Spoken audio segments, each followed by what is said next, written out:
চলে এসেছি রান্নাঘরে। সকাল হয়ে গেছে অনেকক্ষণ, সমস্ত কাজ সেরে স্নান সেরে পুজো দিয়ে রান্নাঘরে রান্নার জন্য রেডি হয়ে চলে এসেছি। আর এখন রান্না করব আমি। এই দেখো অনেকক্ষণ থেকে কচুরলতি কেটে নিলাম। কচুরলতি কাটতে অনেকটা টাইম লাগে। আর এখানে রয়েছে কাঁঠালের গাঁটি, এগুলো দিয়ে আর লতি দিয়ে একসঙ্গে করে চচ্চড়ি করব। তো চচ্চড়ি করতে আমার একটা মশলা পেস্ট করতে হবে। তো এই মশলাটার জন্য আমি নিয়েছি, এই দেখো কাঁচা লঙ্কা নিয়েছি কিছু, আর এখানে নিয়েছি এই যে সাদা সর্ষে, কালো সর্ষে আর জিরা। আর এখানে আমার লাগবে এই যে রসুন। এই রসুনটা এখন আমি ছুলে নেব, নিয়ে এখন আমি এইগুলো একসঙ্গে দিয়ে পেস্ট করে নেব। কাঁচা লঙ্কা একটু বেশি দিয়েছি, কারণ কচুরলতিতে একটু কাঁচা লঙ্কা বেশিই দিতে হবে যাতে গলায় না লাগে। আর এই মশলাগুলো সব একসঙ্গে দিয়ে আমি এখন পেস্ট করে নিয়ে রান্নাঘরে রান্নাটা শুরু করে দেব। তোমাদের সঙ্গে এই কচুরলতি রান্নাটা শেয়ার করছি, তো দেখতে থাকো আমার ভিডিওটা। দেখো বন্ধুরা, কড়াই বসিয়েছি আমি। কড়াইতে তেল দিয়ে দিলাম, গরম হয়ে গেছে। এখন দিয়ে দিচ্ছি কালো জিরা ফোড়ন, আর এখন দিয়ে দেবো এখানে কিছুটা পেঁয়াজ কুচি। পেঁয়াজটা কুচিয়ে রেখেছিলাম, এটা দিয়ে দিলাম। আর এখন এর মধ্যে আমি দিয়ে দেবো কিছুটা লবণ। লবণ দিলে পেঁয়াজটা তাড়াতাড়ি ভাজা হয়ে যাবে। আর এর মধ্যে এখন আমি দিয়ে দেব হলুদ গুঁড়ো। হলুদ গুঁড়ো দিয়ে দিলাম।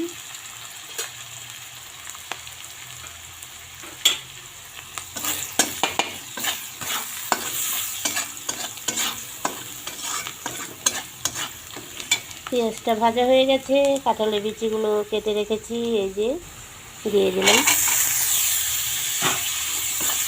কাঁঠালের বিচিটা একটু ভাজা ভাজা হয়ে গেলে এর মধ্যে আমি দিয়ে দেব কচুরলতিগুলো ভাপিয়ে রেখেছি। এই দেখো কচুরলতিগুলো ভাপ দিয়ে রেখেছি। এটা লবণ দিয়ে গরম জল করে কিছুক্ষণ ভাপিয়ে জলটা ফেলে দিয়েছি, তাহলে গলায় লাগবে না। এখন আমি এর মধ্যে কচুরলতিটা ঢেলে দেব।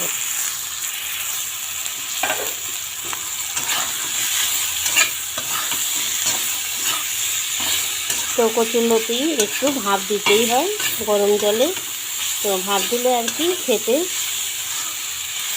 সুস্বাদু হয়, আর গলায় লাগার একটা ব্যাপার থাকে, সেটা হয় না। তো এর মধ্যে আমি কচুরলতিটা একটু ভালো করে ভেজে নিই। এর মধ্যে একটা মশলা পেস্ট করে রেখেছি, সেটা দিয়ে দেব। কচুরলতিটা একটু ভালো করে ভাজা ভাজা করে নিয়ে চলে এলাম। আর এই দেখো এখানে দেব একটু এই ম্যাগি মশলা দেব। এর মধ্যে একটু ম্যাগি মশলা দেব, খেতে অন্যরকম টেস্ট হবে। তো এটা পতঞ্জলির ম্যাগি মশলাটা এর মধ্যে দিয়ে দিলাম। খেতে দারুণ টেস্টি হয়।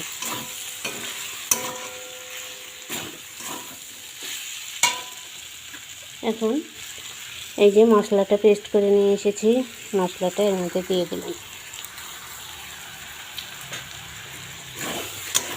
সমস্তটাই এখন ভালো করে একটু কষিয়ে ভাজা ভাজা করে নিয়ে পরিমাণ মতো একটু জল দিয়ে দেব।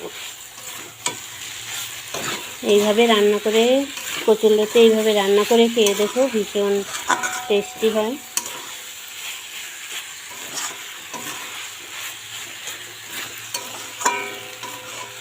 এর মধ্যে এখন একটু পরিমাণ মতো জল দিয়ে দেব।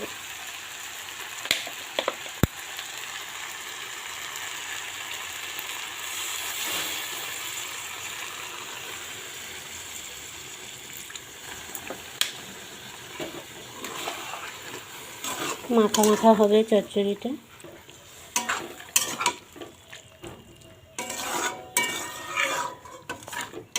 আমি তো আমার মতো করে রান্না করি।